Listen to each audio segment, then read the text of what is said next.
আলোচনা করছেন সেই নির্বাচন ঘিরেই তো আসলে নানা রকম ষড়যন্ত্রের অভিযোগ আসছে। ব্যারিস্টার রুমিন ফারহানা, তারেক রহমান বলেছেন 111 মতো মিডিয়া ট্রায়ালের চেষ্টা হচ্ছে বিএনপির বিরুদ্ধে। তার মানে আসলে কি বিএনপি আবারও সেই -2 ফর্মুলার মতন কোনো ফর্মুলার ভয় পাচ্ছে কিনা?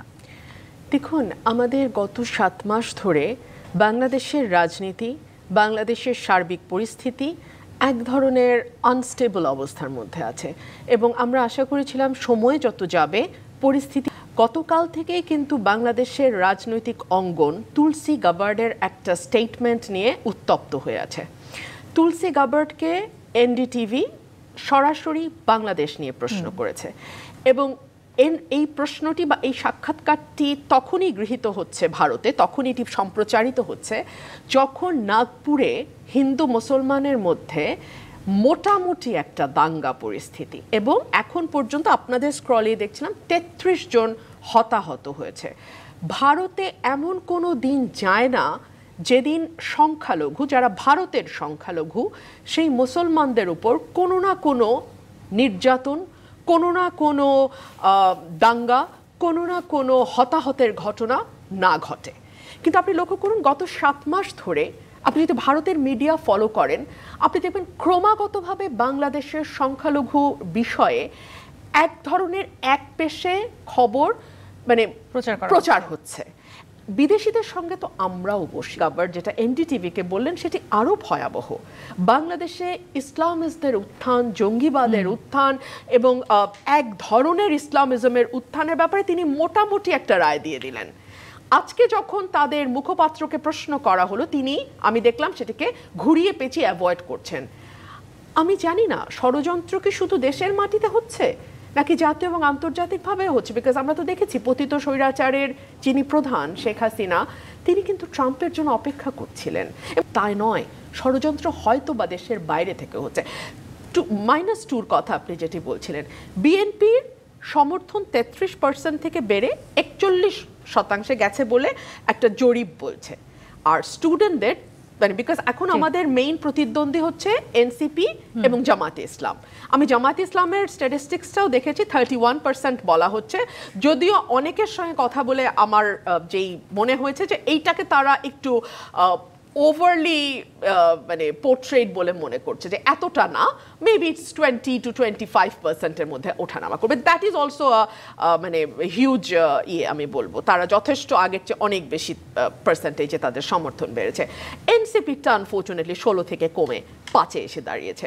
সো বিএনপি এখন আপনি এই জরিপের কথা বলেন কিংবা আপনি যদি এলাকায় এলাকায় গ্রামে আপনার যাওয়ার অভ্যেস থাকে, থাকার অভ্যাস হয়, আপনি তাদের সঙ্গে যখন কথা বলবেন সাধারণ মানুষ, বিকজ আপনারও ভোট একটা, আমারও ভোট একটা, একেবারে প্রত্যন্ত এলাকায় যে মানুষটি বাস করেন তারও ভোট একটা, তিনিও কিন্তু তার কথা দিয়ে আপনি বুঝবেন যে বিএনপি নির্বাচনের মাঠে এগিয়ে আছে এবং এটা নিয়ে আসলে ডিবেটেরও কিছু নাই। ষড়যন্ত্র হচ্ছে, যা কিছু হচ্ছে, এমনকি মিডিয়া ট্রায়াল, সবকিছুই কি তার মানে এই ফ্যাসিস্ট সরকার করছে, পলাতক সরকার করছে? দেখুন, আমি আপনাকে একটা মানে ইন্টারপ্রিটেশন দিলাম, there could be many interpretation. হ্যাঁ, এটা একটা ইন্টারপ্রিটেশন। 2 হচ্ছে আমরা তো লক্ষ্য করছি বিএনপির সঙ্গে অন্য যে দলগুলোর এখন প্রতিদ্বন্দ্বিতা হচ্ছে তাদের কারো কারো একটা শক্ত ইনফ্লুয়েন্স এই সরকারে আছে।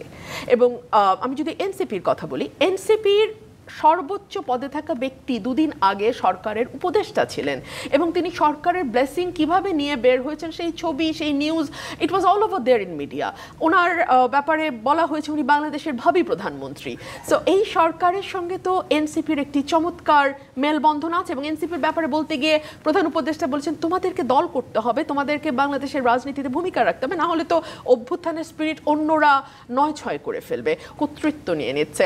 বড় বড় বিশ্ববিদ্যালয়গুলো ভিসি, প্রভিসি এবং মানে ম্যানেজমেন্টে যারা আছেন তাদের পদগুলো নিয়ে নিচ্ছে। আবার বিএনপির বিরুদ্ধেও কিন্তু এরকম অনেক অভিযোগ আছে, চাঁদাবাজির অভিযোগ আছে, এই ধরনের অনেক দখলদারিত্বের অভিযোগ আছে। হ্যাঁ, আমি এটাও বলেছেন যে এরকম মিডিয়া ট্রায়ালের চেষ্টা করে একটা প্রেক্ষাপট তৈরির চেষ্টা চালাচ্ছে যাতে করে আসলে বিএনপিকে কোনো না কোনোভাবে নির্বাচন থেকে দূরে সরিয়ে রাখা যায়।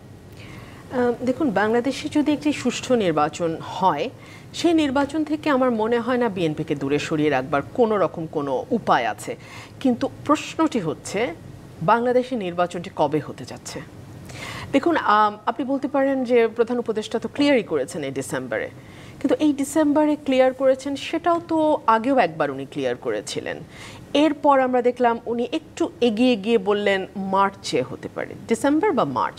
তারপরে আমরা দেখলাম আরেকটু এগিয়ে গিয়ে উনি বলছেন জুনেও হতে পারে, 26-এর জুন মানে বর্ষাকাল। বাংলাদেশে 53 বছরে বর্ষাকালে কখনো ভোট হয়নি, কারণ আমরা যারা শহরে থাকি আমাদের কাছে বর্ষাকালে কেবলমাত্র একটি ছাতা নিয়ে বেরোলেই হয়ে যায়, কিন্তু যারা গ্রামে গঞ্জে থাকে এবং বিশেষ করে আমার এলাকা যেখানে রাস্তাঘাটের ভয়াবহ অবস্থা, ব্রাহ্মণবাড়িয়া ঢাকা মানে সিলেট মহাসড়ক থেকে শুরু করে ব্রাহ্মণবাড়িয়ার পুরো এলাকা, যেখানে 6টি কনস্টিটিউয়েন্সি আছে ব্রাহ্মণবাড়িয়ায়, প্রত্যেকটার ভেতরের রাস্তাঘাটের অবস্থা সত্যিই ভয়াবহ। সো এরকম এলাকা বাংলাদেশে শুধু একটা তো ব্রাহ্মণবাড়িয়া না, এরকম যে নির্বাচন আরো পেছাতে পারে। আমরা করতে চাই না, কিন্তু সিএ অফিস যদি আমাদের বাধ্য করে বা একবার এক এক সময় বলে, কখনো ডিসেম্বর, কখনো মার্চ, কখনো জুন, আবার ব্যাক করে ডিসেম্বর, এক এক সময় এক এক কথা, সার্টেনলি আমরা তো আসলে পাজলড হয়ে যাই, তাই না? আপনারাও পাজলড হয়ে যান। দেখুন, আপনি আমাকে বলেন তো, মানে যারা সাধারণ মানুষ, যারা হয়তো সরাসরি রাজনীতির সঙ্গে যুক্ত নয়, তারা কি আপনাকে জিজ্ঞেস করে না যে আপনি তো সাংবাদিকতার সঙ্গে যুক্ত, বলেন তো নির্বাচন কি হবে ডিসেম্বর? এই প্রশ্নটা আপনাকে নিশ্চয়ই করে। একই ধরনের প্রশ্ন আমাকেও করে। তার মানে জনমনে একটা পারসেপশন আছে, হলেও হতে পারে, না হলেও নাই হতে পারে। সো এই যে না হলেও নাই, এই বিষয়টা তো এক ধরনের অস্বস্তির জন্ম দেবে, বিকজ বাংলাদেশের মাটিতে দুটো পলিটিক্যাল বড় রাজনৈতিক দলকে এলিমিনেট করে দেয়া, তাদের যে নেতৃত্ব আছে তাদেরকে সরিয়ে নতুন নেতৃত্বকে বসানো সেই জায়গায়, সংস্কারের সময়ে কিছু ভুল করেছেন। যদিও তারা বলছেন তারা 111-এর সঙ্গে যুক্ত নন, কিন্তু কিভাবে তারা ভুল করলেন আমি জানি না, কিন্তু তারা বলছেন তারা ভুল করেছেন। তাদের নানান ভুল 1, 2, 3, 4 করে দেওয়ার মধ্যে একটা ভুল হচ্ছে সেই সময় তারা সংস্কারকে পার্সু করেন নাই। তো এটা কি ইমপ্লাই করে যে এই সময় তারা সংস্কারকে পার্সু করতে চান? বিকজ এই যে নির্বাচনের মুখোমুখি সংস্কারকে দাঁড় করানো, নতুন রাজনৈতিক দল তারাও তো আসলে সংস্কার করে নির্বাচন দেখতে চান। বলছি যে আরো অনেক বেশি কার্যকর হয় একটা গণতান্ত্রিক সরকার যারা ভোটে নির্বাচিত এবং যারা জনগণের কাছে জবাব দিতে বাধ্য, এরকম একটি সরকারের সময় সংস্কার কিংবা জবাবদিহিতা যতটা স্ট্রং থাকে, যতটা কার্যকর থাকে, সার্টেনলি আমরা একটা অনির্বাচিত সরকারের কাছে সেটা আশা করতে পারি না। কেন পারি না? দেখুন, অনির্বাচিত সরকার তো আসলে এটা ভাবে না যে 5 বছর পর, 4 বছর পর দরজায় গিয়ে ভোটটা চাইতে হবে। তো সো তাদের আসলে কিছু ধরনের ষড়যন্ত্র চলছে যাতে করে বাংলা নির্বাচনের দাবি করেছেন। সবকিছু মিলিয়ে আসলে তার মানে ষড়যন্ত্রটাই কি সামনে বেশি গুরুত্ব পেতে যাচ্ছে? তাদের চাকরির ক্ষেত্রে সমস্যা হবে। 2 হচ্ছে নির্বাচনের সময় দায়িত্ব পালন যদি তারা করেন এবং দেখা যাবে যে যারা হেরে যাচ্ছেন তাদের এক ধরনের রাগ থাকবে ডিসিএসপিদের উপরে, ইত্যাদি ইত্যাদি। অর্থাৎ গত 15 বছরে কিভাবে প্রতিটা প্রতিষ্ঠানকে ধ্বংস করা হয়েছে, যে এখন আর কেউ সরকারি চাকরিতে যেতেও বা যেই পদগুলো ভীষণ রকম প্রিভিলেজড পোস্ট বা ভীষণ রকম আকাঙ্ক্ষিত পদ ছিল এক সময়, কয়েকদিন আগে আপনারা দেখেছেন যে ডিসিএসপি নিয়ে মারামারি পর্যন্ত হয়েছে মন্ত্র সচিবালয়ে, কিন্তু এখন কিন্তু মানুষ ভয় পেয়ে যাচ্ছে নির্বাচনের আগে আগে। এই আলামতগুলো খুব ভালো নয়। এটা খুব স্পষ্টভাবে চোখে আঙুল দিয়ে দেখায় যে আমাদের আমলাতন্ত্র কিংবা আমাদের প্রশাসন, আমাদের পুলিশ কোনো কিছুকেই গত 15 বছর নিরপেক্ষভাবে ন্যূনতম নিরপেক্ষতা বজায় রাখতে দেওয়া হয় না, এবং এখন তারা তাদের ইভেন রেগুলার জব ডেসক্রিপশনের মধ্যে যেটুকু আছে সেটুকু করতেও ভয় পাচ্ছেন। সো এইরকম একটা অবস্থার মধ্যে কেন জানেন, নির্বাচিত সরকারের ব্যাপারে যারা প্রশাসনে আছে, পুলিশে আছে, অ্যাডমিনিস্ট্রেশনে আছে এবং যারা বিভিন্ন ছোট করে একটু জানতে চাই, আমার হাতে আর মনে হয় 1 মিনিটের বেশি সময় নেই।